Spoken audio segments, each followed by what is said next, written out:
want to thank you for allowing me into your home today. I want to share a healing that I experienced over the past few weeks and give you a little background of what happened. Some time ago, I had been carrying some extra weight for a long time. And when you carry extra weight, of course, there's a consequence to that. And my left hip began to degenerate. Well, I knew what it was. I spent many years as a healer. I was one of the probably the highest paid masseurs in America for many years back in the 80s and the 90s.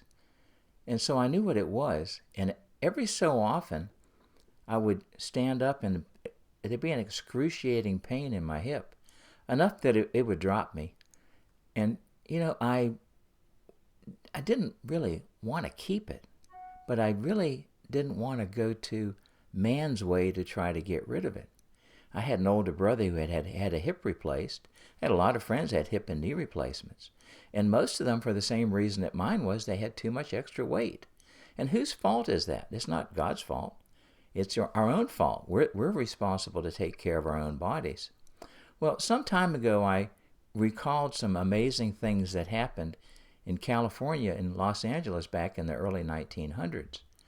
And I went to do some research, and I found Azusa Street, and I found a website that had all of the information on DVDs, and I purchased all three of them.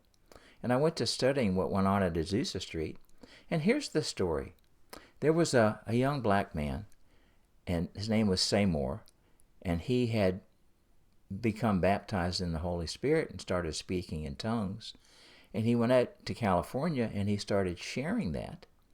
And out of that came this great awakening back in 1906, the great Azusa Street awakening. And the whole ministry was about getting people to release their tongues or their mouth to God so God could pray through them. And if you think about it, the Bible teaches that the rudder of a boat steers a great boat. And what's the steering mechanism of the human body? It's the tongue. Well, we say, I want to submit to the Father, but we don't give him our tongue, so are we really submitted? Well, we're really not, because we haven't given him the part of us that steers us. So in the process, as I studied Azusa Street, what I found was that the men and women, mostly the women, would come to the services at Azusa Street, and they would sing and pray in their spirit language and the tongues. And when they did that, God would show up. And he would show up in such a mighty way that oftentimes there would be a 2-foot cloud of his presence covering the whole floor of the building. And before they could pray for anyone, they'd have to push the cloud out of the way. Well, I thought this was pretty interesting. They were worshiping him in his own language, and so he was getting all the prayer that he desired through them. Well, some really interesting things happened at Azusa Street. There was a fellow that came in with one leg amputated, and as they prayed for him, all of a sudden his leg reappeared and his foot shot out from underneath of his jeans, and he had his leg back. There was another fellow who had his arm torn out in an industrial accident, and when they prayed for him, his arm completely reappeared. His shoulder and everything just reappeared, and he had a new arm. Well, these are creative miracles. Well, I said, God, I need one of those creative miracles. I need something to happen in my hip. Well, I was invited to a revival service, and a friend of mine who's an apostle from Nigeria was ministering, and I shared the story of Azusa Street with the people in the meeting, and how as people prayed in their spirit language and sang in their spirit language, God showed up, and amazing healings came to be. Well, unbeknownst to me, the apostle caught what I said, and a little bit later, he asked all the people in the congregation who spoke in tongues to please come forward to the front of the assembly. And a bunch of people came up front, and for 15 minutes, everybody started singing in the Spirit. They were singing in their prayer language. And all of a sudden, a warmth hit my hip, and I got a brand new hip. And that was about 3 weeks ago.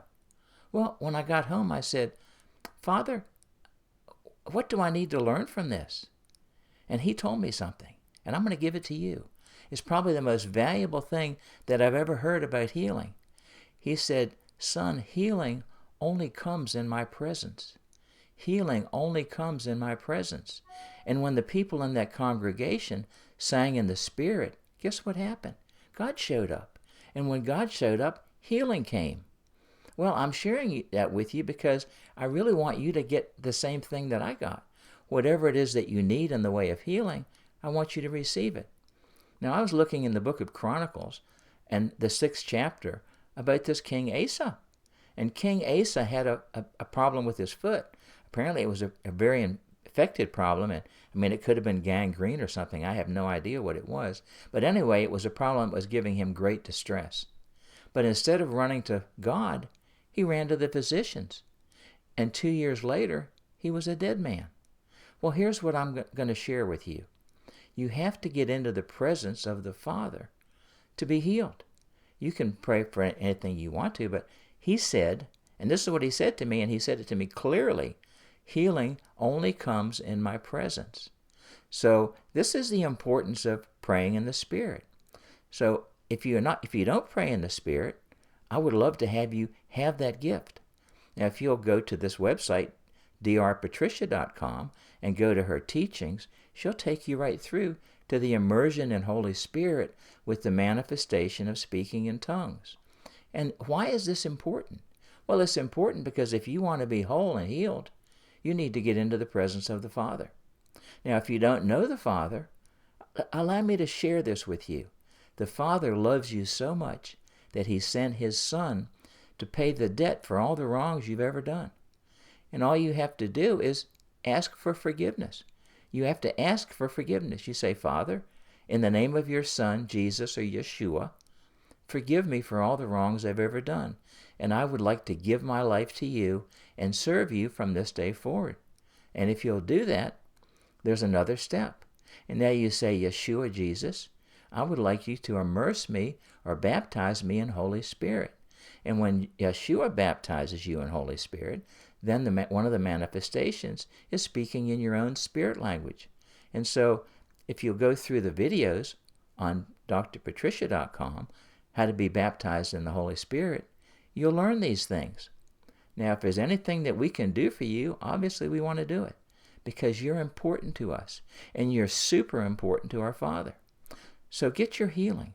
Get into his presence, open your mouth, and allow him to speak through you. God bless you.